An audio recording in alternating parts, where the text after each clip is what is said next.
A Thali mencionou aqui a parte de propaganda. Pra quem não sabe, eu sou formada em publicidade e propaganda. Estudei durante 4 anos. Trabalhei na parte de publicidade e propaganda. E hoje, querendo ou não, ainda trabalho com isso, só que do outro lado, né? Como influenciadora, fazendo campanha, publicidade e tal. Então, essa parte me fascinou muito. Porque propaganda nada mais é, gente, do que você conseguir entrar na cabeça de alguém e convencê-la de algo. Ponto. E aí, o mundo da publicidade e propaganda ganhou um boost absurdo durante as guerras, porque era através de propagandas que eles conseguiam recrutar novos soldados e também mentir pra população, né? Falando que, nossa, a gente tá arrasando na guerra, quando na verdade eles estavam na merda, e coisas do tipo. Então, eu tirei foto de algumas coisas, inclusive eu postei nos stories o meme que ficou famoso, né? Que a gente viu lá, sabe o meme da cantada? Esse aqui, ó. Pai, como você conquistou a mamãe? Falei pra ela, tô ouvindo Taylor Swift, aí o menininho, sabe muito. Tá ligado esse meme? Então, esse aqui tava lá. E aí, qual que é a real desse meme aqui? Vocês podem ver no cartaz, o que tem escrito, tem um pai, né, com a criança no colo, com a menina no colo, a menina bem de vestido, bem princesa, o menino embaixo brincando, e tem escrito embaixo, pai, o que que você fez durante a Grande Guerra, né, que é também como é conhecida a Primeira Guerra Mundial.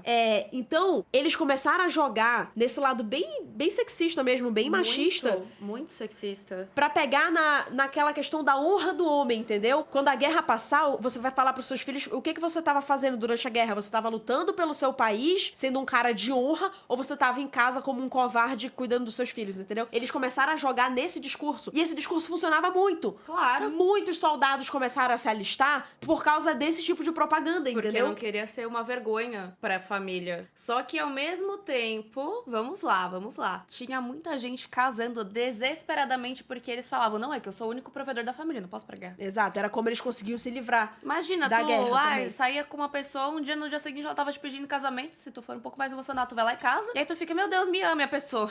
Apenas me livrando da guerra, querida. Exato. Casamento vai ser Porque ótimo. tinha alguns homens que eles eram liberados da guerra, uma vez que eles tinham esposa e as crianças, e eles falavam, eu sou o ganha-pão da minha família, eu não tenho como ir pra guerra e deixar todo mundo aqui. Então eles acabavam conseguindo se livrar da guerra. No primeiro momento. Mas tinha umas coisas assim, gente, por exemplo, ó, essa daqui me pegou também. We're both needed to serve the guns. Essa aqui, ó.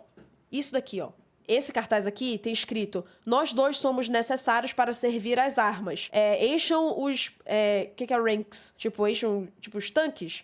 Não, é tipo uns caminhões. Fill up the ranks. Tipo assim, enchem os caminhões, empilhem as munições. Porque, tipo que era um assim... discurso de tipo assim, oi, trabalhador fudido, sabe? Que não tem dinheiro suficiente pra comprar comida, roupa. Você é tão importante pra guerra quanto eu, o general da puta que pariu, o fodelão. Você é tão importante quanto eu. Nós dois somos igualmente necessários. Eles usavam muito esse discurso também pra... pegar... É aquela história, gente, de a vida que vale mais e a vida que vale menos, sabe? Era como eles enxergavam essa guerra. Isso é só o filme, fica aqui minha recomendação, de novo. Nada novo no front. Nada de novo no front. O filme da Netflix concorreu ao Oscar. É isso, sabe? Tem 3, 4 pessoas coordenando a guerra do conforto lá do gabinete deles, e quem se fode é o civil, é o trabalhador que é ludibriado com esse discurso e aceita aí achando que ele tá tendo honra, que ele tá fazendo pelo país dele, que ele é um homem de fibra e o caralho. Ele compra esse discurso e vai lá e morre pelo o monstro que tá lá do gabinete dele coordenando essa porra toda, entendeu? E é revoltante, porque eles faziam essa propaganda fingindo que pra eles a vida daquele trabalhador valia tanto quanto a deles. E as pessoas acreditavam, caralho. Mas não só isso também, mas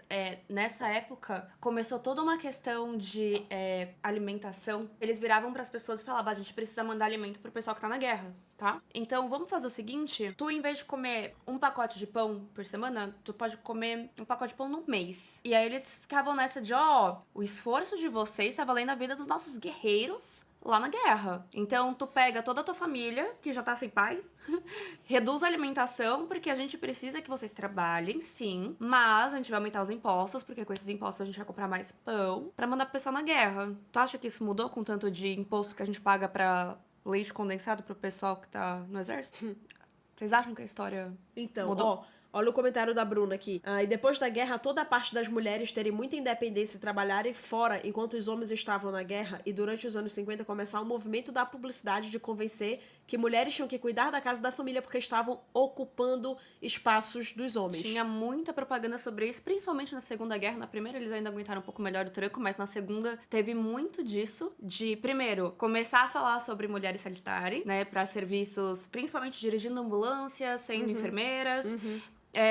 Mas ainda assim, falava-se também muito sobre as mulheres começarem a trabalhar pra servir o pessoal que tava na guerra. Então tudo era muito maquiado pra, tipo assim, tu que tá em casa cuidando dos teus filhos, deixa eles. Eu não sei, mas tu tem que trabalhar, porque teu marido que tá na guerra, ele precisa de pão. Tu não vai colher o trigo, entendeu? Porque quando tu não vai trabalhar, tu não vai colher o trigo, quem passa fome são o pessoal que tá na guerra lutando por a gente, entendeu? Os nossos soldados, os homens nossos de honra. soldados. E também vale ressaltar que, principalmente na Primeira Guerra, muitos soldados foram porque prometeram regalias. Se você vier, a sua família, a gente vai prover pra sua família, nananana. Então, tiveram alguns soldados que foram em prol da sua família, né? Pra tentar ter um pouco mais de estabilidade e tudo mais. Mas depois, assim, gente, a situação foi ficando tão caótica que lá pelas tantas... eu li numa plaquinha lá que eles macetaram a publicidade pra convencer as pessoas a se alistarem. E depois de um tempo, eles só simplesmente tornaram obrigatório. Foda-se, a partir de agora todo mundo tem que se alistar e é isso. Não tem mais essa. Você vai ter que lutar pelo seu país. A não ser que você tivesse algum tipo de deficiência, ou você é o provedor da sua família, eles abriram uma exceção pra alguns. Enfim, mas dito isto... Imagina quanto que era não. Imagina, tipo assim, você vira pra vocês hoje e falo, me convence de comprar essa caneta. PS, não preciso dessa caneta.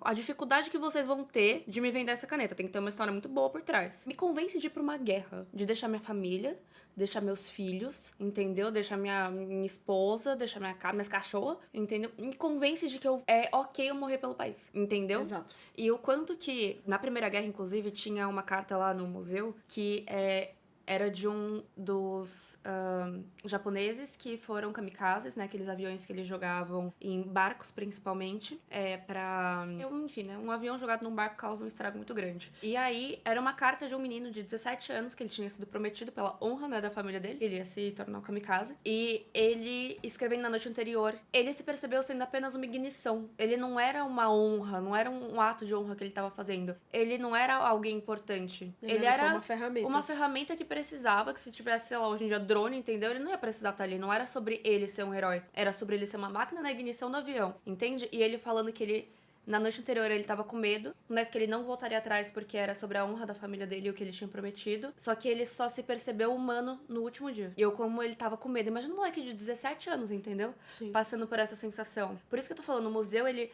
sai de, os kamikazes se jogavam em um barco. Massa. Agora, deixa eu te contar o que o menino tava sentindo. Qual que era a história da honra, qual que era a história da família, quando ele se percebeu humano, o quanto que ele tava escrevendo e percebendo o quanto que ele tava com medo, usado. Que ele tava sendo usado, entendeu? Então, a gente tava lendo a história contada por pessoas, entende? Não era uma história contada sobre uma época. A época era só um contexto. Exato. E pra mim essa é a parte, assim, que mais deixa a experiência difícil, sabe? É enriquecedor, mas é muito difícil também. E aí, na parte da Segunda Guerra, tem um momento lá que eles falam sobre as famílias que conseguiram mandar os seus filhos pra outros países. Por quê? Essa é a parte que eu acho muito importante. Porque assim, ó, tanto o museu quanto uma minissérie que a gente assistiu mais cedo esse ano, que eu vou já falar dela pra vocês, deixa muito claro, gente, que o desastre que a Segunda Guerra Mundial, ela não aconteceu da noite pro dia. Quando a gente fala sobre o Holocausto, ele não aconteceu da noite pro dia. Não foi um dia, tava tudo bem, no dia seguinte, nossa, vamos prender todos os judeus. Não foi assim que aconteceu. Eles foram paulatinamente tirando a liberdade, começando a humilhar um povo, pra depois começar a fazer as atrocidades que eles... né, que a gente sabe. Eu fiquei muito mexida, porque assim, a gente já sabia disso, mas a gente sabe assim, não foi bem assim. Beleza, mas a gente não sabe como foi. E eles contam. Aí o museu fala, então, deixa eu te contar. Vem como cá, que fala aconteceu. na mami. Vamos contar através de fofoca histórica. Eles Quem gosta de começam... fofoca? Eles começam falando assim, de repente um dia, alguns restaurantes colocaram uma placa falando, proibida a entrada de judeus aqui. Bora lá, imagina que tu é o povo judeu nesse momento, tá? Então tu acorda um dia, tu gosta daquele restaurante da esquina da tua casa, aí tu chega lá e tem um negócio falando assim, então tu não pode entrar. Aí tu fica, ué? Por quê? Porque eu sempre vi aqui, porque você é judeu, você não pode entrar. Tá, ok, então eu vou no outro. Beleza. E vai seguindo. Aí, de repente, eu também não posso entrar aqui. Aí, esse mercado não aceita mais judeus. Isso não aceita mais. Aí, tu, né? Mas aí tu fica também, calma, tem restaurante judeu, então eu vou no meu É, eu vou no judeu. meu restaurante. Não, sem problema, mas é que assim, o teu restaurante, que recebia todo tipo de público, o pessoal já não vai mais lá. Se não é judeu, não, imagina eu vou no restaurante judeu. Não vou no restaurante judeu. E aí, os mercados que vendiam pro restaurante judeu que tu... Tudo bem, eu vou no restaurante judeu. Eles não fornecem Não mais. fornecem mais. Ah, mas eu por queria quê? batatinha, mas não vendem mais batata pra gente. Eu não posso mais fornecer pro teu mercadinho. Perdão. Então, eles foram tirando, assim, ó, um pouco daqui, um pouco dali, um pouco daqui, um pouco dali. Quando o povo judeu viu, eles falaram, mano, eu vou ter que ir embora daqui, porque eu não tenho mais como fazer dinheiro, eu não tenho mais como sustentar minha família. Vamos embora. Aí, começaram a sair da Alemanha. Só que aí tem lá, cara, tem várias cartas, assim, ó, dos judeus tentando entrar em outros países e os países falando, aqui não, amor. Até porque Pode voltar. duas coisas, tá? Primeiro, imagina que, sei lá, eu sou a dona do mercadinho. E aí eu não recebo mais batata, não recebo mais nada, não consigo nem vender, nem eu querendo vender pro meu próprio povo, não consigo mais vender. E aí eu vou falar, não, então eu vou vender meu mercado, né? Que eu vou embora. Aí eu paguei 100 mil no meu mercadinho e na hora de vender... Me deram 3 mil reais. E falaram, pode ir. Não vou pagar mais no teu mercado. Então tinha lá, inclusive, tinha um cara que ele tinha uma fábrica de tecido. Esse daí eu parei pra ler a história dele. Que aconteceu a mesma coisa. De repente ele não tinha mais fornecedor, começaram a cortar contrato com ele e tal. Ele começou a ficar desesperado. E aí chegou um alemão, muito gente boa, né? Nossa, tô vendo que tu tá passando um perrengue aí, irmão. Você legal? E vou comprar o teu negócio por 5 reais, mesmo ele tendo custado 50 mil. Mas olha aí, ó. Tô te ajudando aqui. E, mano, o que a pessoa vai fazer? A pessoa vendia, né, cara? Ela precisava ter o mínimo. Ela precisava ter dinheiro nem que fosse pra fugir dali, pra buscar uma vida melhor em outro lugar. Tanto é que vocês estavam falando da Anne Frank. O pai da Anne Frank, a família da Anne Frank, eles moravam na Alemanha. Eles foram pra Holanda já pra fugir dessa perseguição, entendeu? O que acontecia também é que muitos países, sabendo do que tava acontecendo ali, né, eles viravam e falavam, não, mas a gente não vai abrir as portas pra, tipo, receber todo esse povo aqui sem grana, porque isso vai custar pro governo, tipo o Bolsa Família. Então, eles viravam e falavam, ó, tu pode vir pro meu país, mas tu tem que ter dinheiro pra se sustentar, tu não pode depender do governo, que eu, como governo, não tenho como ficar pagando pra todo mundo que vier fugido daí. Como eu vou ter dinheiro? Porque eu tive que vender meu mercadinho a 5 reais, entendeu? Exato. E aí eles falavam, então não posso entrar. Teve história, né, vida, de gente que entrava no barco meses até chegar a algum lugar. Chegava, chegou nos Estados Unidos. Aí eles falavam, não Então, vamos aceitar vocês aqui. Não vamos aceitar. Meses de volta. Meses pra nada. outro lugar pra falar não também. E meses de volta. Você ficava quase um ano inteiro no navio pra lá e pra cá tentando encontrar um novo lar. E no fim das contas voltava pro país onde você tinha saído porque nenhum lugar te aceitou. Sem nada. Tem esses relatos lá. E aí tem vários relatos também de famílias de pessoas que se organizavam pra pegar crianças e mandar pra outros países. Pra que essas crianças tivessem uma chance, né? De encontrar uma outra família. Ou de ficar num orfanato até 18 anos e, quem sabe, construir uma vida nesse outro país e tal. Então tem várias cartas, assim, de famílias falando... Acontece aqui também, viu, gente? Coloquei... 14 aninhos ela é mandada pra Áustria. 14 anos ela é mandada sem ninguém. Entendeu? Pra casa de uma amiga, que depois também vai embora. 14 anos ela é mandada. Então. Pra fora. E aí, tem relatos lá, tem de pessoas falando, minha mãe me colocou num navio, nunca mais encontrei minha mãe, mesmo depois que a guerra acabou. Tipo assim, era um negócio de, vou colocar meu filho aqui, eu sei lá se eu vou encontrar com ele depois, eu não sei se eu vou sobreviver, se ele vai sobreviver, ou se a gente vai conseguir se encontrar em algum momento, mas era um ato de desespero, de pais querendo proteger a vida dos seus filhos. Então, mano, tem foto, sabe, de várias crianças assim, com tipo 2, 3 adultos que era quem era responsável por levar eles e tal. Então, aí, gente, já fica indigesto, assim, sabe? Aí tu vai andando, vai lendo, já vai ficando meio caralho. Mas o segundo piso, que era o segundo da Segunda Guerra Mundial, ele ainda tinha muito da história como a gente conhece. Falando muito dos países, um contra o outro, o que fulano fez, beleza. Gente, teve uma época que o pessoal da Inglaterra, quando finalmente a Inglaterra entrou na Segunda Guerra, porque no primeiro momento, como a Alemanha estava quebrada financeiramente, eles viraram e falaram, esse tal de essa guerra aí vai pra lugar nenhum, eles não têm dinheiro.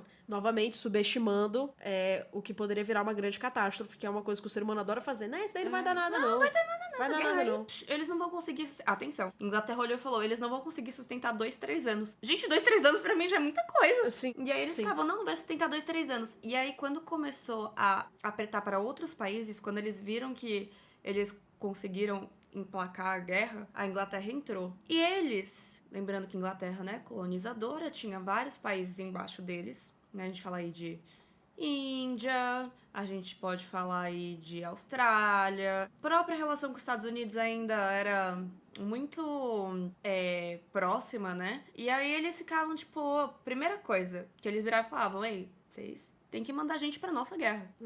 E tem uma citação maravilhosa de Gandhi no museu, que ele vira e fala, claro, 5.000 vidas que vocês querem? E os benefícios depois? Porque vocês estão pedindo coisa, né? Deveres, a gente deve a vocês. E os nossos direitos, que vocês vêm aqui, fazem a limpa, não deixam nada com a gente, vai-se embora. E aí começou o conflito entre as colônias também ali, né? Mas os Estados Unidos em si, chegou uma época que eles começaram a fazer propaganda satirizando os Yankees, né? Que era como eles chamavam o pessoal da Inglaterra, né? Do Reino Unido como um todo. Falando, não, o pessoal do Reino Unido não é pra entrar aqui não, viu? Porque ninguém quer a guerra de vocês. Estados Unidos só foi entrar na guerra porque, adivinha, quem vendia arma pra todos os lados? Um chute aí pra vocês. E aí eles só entraram efetivamente quando começou a cair no terreno deles um pouco mais essa responsabilidade, essa briga e tudo mais. Mas até lá, era um monte de gente assistindo aquilo acontecer e falando, não é problema meu? Exato, mano, exato. É tipo o que tá acontecendo agora? Exatamente isso. O famoso não é problema meu. E assim, se a gente for falar friamente, não é problema meu mesmo. Não é problema meu. Nossa, a casa da Thaísa tá vazando água pela sala, mas na minha não tá. Então, ó, eu estou de boa. Existe uma linha tênue entre a gente querer se contextualizar o que tá acontecendo no mundo pra ver como a gente pode ajudar e a gente querer resolver todos os problemas do mundo. Não tenta resolver todos os problemas do mundo. Você vai ficar com crise de ansiedade e vai se fuder. Eu sei do que eu tô falando. Mas, aonde você pode ajudar, cara, ajude. Ah, Jasmine, como eu posso ajudar? Estuda. Pra não ir pro Instagram falar merda, que nem o Justin Bieber, repostando aquelas coisas. Então, dá uma estudada, de repente, pra não falar bosta. Pra votar direito, entendeu? Pra entender como que funcionam as coisas no teu país. Mas igual, não só eu não isso. acho que gay deveria morrer, por exemplo. Pô, então eu vou votar em pessoas que estão lutando pelos direitos deles. De repente, assim. De repente. Mas, uma outra coisa que é, tipo, muito importante, vocês saberem o impacto que isso vai ter na vida de vocês. Então, quem faz economia aí, o pessoal de relações públicas, relações internacionais, vai conseguir entender.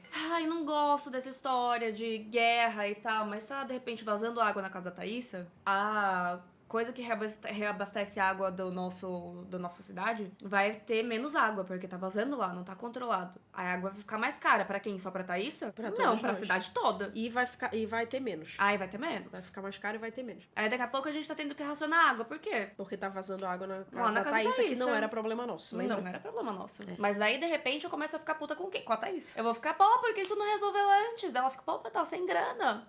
Ninguém quis me ajudar. Aí, depois de tudo isso, gente, tinha a porra de um terceiro andar nesse museu. Tinha não, tem. Não o suficiente. Não o suficiente, tem um terceiro andar nesse museu. Ele tem 5 andares, na verdade, né? É que mais pra cima era a Guerra da Irlanda e o último andar era tipo um rooftop com alguma coisa que a gente não conseguiu chegar. Mas o terceiro andar, que foi aonde eu parei o museu, pra mim ele acabou ali, é quando você vai entrar, tem escrito lá, Galeria do Holocausto. E tem uma placa. Esse andar não é recomendado para menores de 14 anos e é proibido qualquer tipo de filmagem, foto, etc. Tem um disclaimer na porta. Tem. Basicamente falando, quem tem pela tua cu conta tem é medo. isso, é. Não Quem tem cu tem entre. medo, é ótimo. E aí eu olhei e falei, pesado, vou entrar. Aí eu entrei. A gente já tinha passado no primeiro andar desse museu, que era a Primeira Guerra Mundial, pelo segundo andar desse Segunda museu. Guerra Mundial. Segunda Guerra Mundial. E aí o terceiro era um memorial do Holocausto. Aí eu pensei, Era isso. é um memorial. Pô, provavelmente eu vou me emocionar com algumas histórias aqui. Mas deve ser isso. Não, gente, eu não sabia o que me aguardava, não. Aí, eu não vou entrar em muitos detalhes, porque eu sei que é um tópico extremamente sensível, eu também não quero dar gatilho em ninguém. Mas, só pra vocês saberem, lá dentro tinha muita carta, muita Muito. carta. Era a história sendo contada por quem tava vivendo, não por quem conta a história, tipo, historiadores. Tinha carta, tipo assim, da criança que escreveu pra família. Tinha carta da mãe que escreveu pra não sei quem. Aí tinha outra que escreveu pro jornal depois que ela foi solta, né? Depois que a guerra acabou. Aí tinha a história do seu fulano que tinha um negócio que foi roubado dele.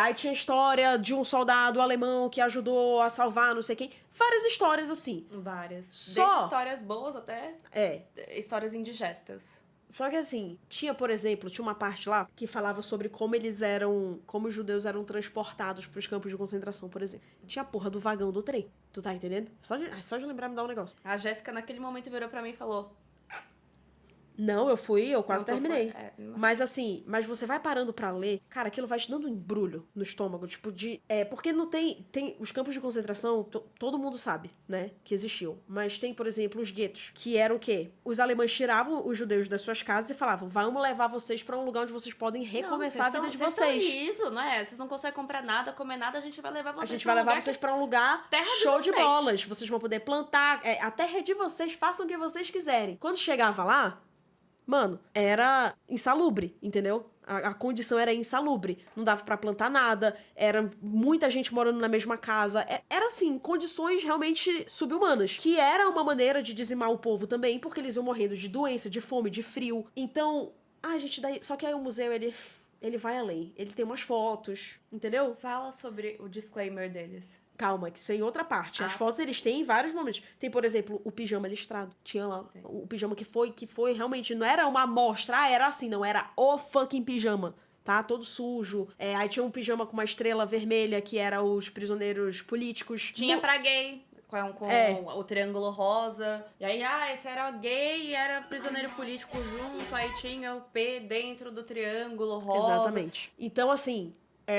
Aí tinha uma parte nessa galeria do Holocausto que já era mais pro final, que era uma porta, e aí na porta tinha escrito assim: essa seção contém filmagens, contém vídeos que foram feitos durante a Segunda Guerra nos campos de concentração. Porque, gente, lembra que a gente falou da publicidade? Então, eles filmavam muito do que acontecia nos campos de concentração. Eles filmavam aquilo ali, primeiro porque eles tinham uma propaganda mentirosa. Porque eles filmavam a parte que não aparecia desgraça, pra mostrar pro povo que ainda não tava nos campos de concentração como era legal lá. Tá de boa. É muito legal, olha como é grande, é espaçoso, sabe, assim? E eles filmavam as pessoas por crueldade mesmo também, entendeu? Pra mostrar uns pros outros, sabe? Porque aquilo, de alguma forma, eles provavam a virilidade deles, entendeu? Pra mostrar, tipo, olha o que a gente fez aqui no nosso campo de concentração, a gente é muito malvado, sabe? Então, eram filmagens feitas sem o consentimento daquelas pessoas, imagens que humilham o povo, e o museu dizia na placa de que era muito debatível se essas imagens deveriam ser mostradas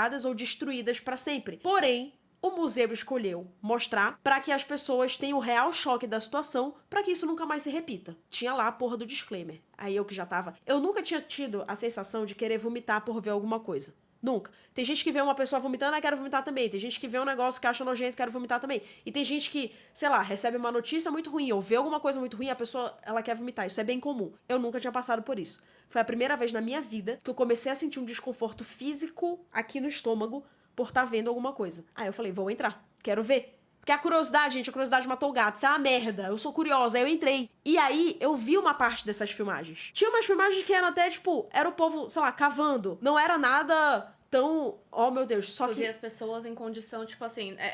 As mais leves é ótimo, né? As mais leves era, tipo... as pessoas muito magras. As pessoas comendo em vasilhas todas descascadas. As pessoas, tu via a mesma coisa que hoje em dia quando a gente vê vídeo, por exemplo, do Médicos Sem Fronteiras, as pessoas em uma condição insalubre de vida. Essas eram as leves. Essa era a questão. Essas eram as leves. Aí, cara, gente, tinha vídeos assim, sabe, de... eu não me sinto nem bem em falar, mano, que eu sei que vai dar gatilho em alguém, eu vou passar. Mas era a desgraça na sua forma mais... crua possível. Assim, sabe? E aí, depois de passar por isso, porque eu não aguentei ficar vendo, eu passei reto, fui andando. No final, a saída dessa galeria tem vários sofazinhos, assim, com várias telas, passando depoimentos de sobreviventes. E de famílias de sobreviventes. Então, é aquela coisa que, tipo assim, tu não quer ver, mas quando tu percebe, tu tá presa. Tu tá presa no relato da pessoa, caralho. Não tem como não ficar, entendeu? E aí, a gente ficou presa na história de uma senhorinha, né? Que ela já era bem senhora, e ela tava contando da época da Segunda Guerra, ela foi pra um campo de concentração, ela tinha 16 anos. E aí, ela conta coisas do tipo, tinha um soldado que ele não era tão ruim. Uma vez ele pegou uma maçã, dividiu em 4 e deu pra mim e pra outras 3 meninas. E ela não lembrava mais nem qual era o gosto de uma maçã, ela fala. Então ela começa a relatar o nível de crueldade, assim, e o que ela considerava, o que fazia ela olhar pra um soldado e pensar, pô, ele não é tão ruim. Era umas coisas tão absurdas, assim, sabe? Era tão... Não dá nem pra dizer que era o mínimo, porque... eu não consigo nem botar em palavras direito. Sim, mas é importante a gente lembrar, fazer um ponto aqui, que tinha gente que lembra que a gente falou, a propaganda era vendida de um jeito. A propaganda era vendida pros soldados de que eles iam estar lutando pelo país deles, né? Muitos soldados, quando chegavam em campos de concentração, eles não concordavam, mas ao mesmo tempo eles iam fazer o quê? Entende? No sentido de, eu não tenho como bater de frente. Tá todo mundo aqui fazendo o que estão mandando. Eu tô vendo o que eles estão fazendo com quem é judeu. Não quero ser o próximo, então só vou fazer o que eles mandam. É aquela história, ou faz ou morre. Ou faz ou morre. Então tinha gente que não concordava, mas que tinha sido ludibriado. É essa palavra? Pela propaganda. Estava ali e quando se via na situação, era isso de, eu tenho que te mandar, tipo, trabalhar, mas eu vou tentar não te bater, eu vou, sei lá, tentar dividir uma maçã entre 4 pessoas, mas eu não posso fazer muito mais do que isso porque Senão não dá. a minha cabeça vai rolar. Porque não dá. Tinham essas pessoas, mas tinham muitos Sim, que aproveitavam da prazer. oportunidade pra fazer maldades inimagináveis. Sim, mas a gente tá falando da importância de saber como a história se deu ali, porque às vezes a gente cai numa propaganda, num discurso, aí quando a gente vai ver, a gente já tá na situação onde a gente não consegue sair. Exatamente. Essa é a importância de entender como a história se deu, pra que a gente não perceba onde a gente está na história só na hora que a gente tá nesse lugar de, e agora, como é que eu vou embora? Eu vou dar um exemplo muito simples, tá? Depois que você pega o seu primeiro porre e percebe que é uma merda pegar um porre, tu começa, tipo assim, cara, eu já tenho que entender os sinais do meu corpo quando for a hora de parar. Então você percebe quando começa a ficar meio tonta, ou quando já tá, falando alto demais, e não quero passar pelo meu porre de novo. Entendi o sinal aqui, vou parar. Vai ter gente que vai te falar, que frescura, nem tá tonta. Que frescura, tá só alegre porque tá com os amigos. KKK. Mas você já sabe os sinais. Já sabe o sinal da hora de parar. Entendeu? Essa analogia, ela serve, dá pra fazer várias. Mas é muito importante a gente entender esse museu, eu nunca vou esquecer, cara, do rolê do museu. Porque não é como se eu e a Thali já não fôssemos minimamente atentas aos sinais. Mas, assim, depois do museu, eu percebi que muita gente, durante as eleições, por exemplo, que falava, esse discurso aqui é perigoso, esse discurso é muito perigoso. E uma galera no Twitter falava, nossa, que drama, ai, que exagero, que não sei o quê. Não é exagero. E qualquer tipo de sinal de um discurso que tenha a mínima chance de virar o que o virou, ele tem que ser cortado imediatamente. É assim, ó, não é tipo, tá falando besteira, mas deixa, né? Liberdade de expressão é minha piroca, liberdade de expressão. Se tá falando merda, tem que ser cortado agora. Agora, não é deixar a pessoa, um dia ela vai perceber que ela falou, um dia ela vai perceber o caralho. Tá falando merda e tem que se fuder agora. Eu não quero que ela perceba quando, sei lá, a gente estiver no campo de concentração e a gente foi preso porque a gente é gay. Exatamente. E a gente estiver lá e nem ela nem a gente conseguir sair da situação. Exatamente. Então, cara, por isso que eu falo, não dá pra gente, por exemplo, a guerra que tá acontecendo agora, eu não tenho como ir lá e falar, vou resolver a guerra. Mas o que eu posso fazer? Eu posso me contextualizar, sabe? E entender e conversar com as pessoas pra que a gente enriqueça mesmo os nossos conhecimentos, pra que os erros não se repitam. Eu acho que isso é o que a gente mais pode fazer agora. Foi essa a sensação que eu saí do museu, é de, o que eu mais posso fazer é não deixar com que isso se repita. Então, isso aqui, gente, nossa, não tem como ficar mais didático do que isso. E vou dar uma recomendação pra vocês também. Tem uma minissérie no Disney Plus que chama A Small Light. Essa minissérie foi uma das melhores coisas que eu assisti esse ano. Eu acho que foi a melhor minissérie que eu vi esse ano. Vai estar no meu top 5 melhores do ano, com certeza, nos vídeos que a gente vai gravar. Ela conta a história da secretária do Otto Frank, que é o pai da Anne Frank. A secretária dele, que foi quem ajudou a esconder a família da Anne Frank durante a Segunda Guerra Mundial. A minissérie conta a história do ponto de vista dela. É muito foda, tá? É muito foda. Obviamente, não é uma série gostosa de assistir, não é como se você estivesse assistindo The Office ou Modern Family, mas com certeza é uma série que vai te fazer refletir, ou pelo menos deveria, e que vai acender algo de bom dentro de ti, eu acho, sabe? Assim, a vontade de você querer tornar o mundo um lugar melhor. O nome da série tem um porquê. Porque a Small Light, né, uma pequena luz, ela falava exatamente que em um ambiente escuro, uma pequena luz é o suficiente pra iluminar, pra começar a iluminar alguma coisa, entendeu? Pra gente começar a ver. Então, não é sobre comprar um discurso, e nessa série isso se mostra também, de tu não vai estar no meio de um salão cheio de nazista e tu vai começar a falar sobre, ruim ser nazista, hein? Mas é sobre a gente aprender até onde a gente pode mexer nos espaços. De Nossa, mas tu acha, sabe, meio radical, meio estranho? Por que diferente é ruim?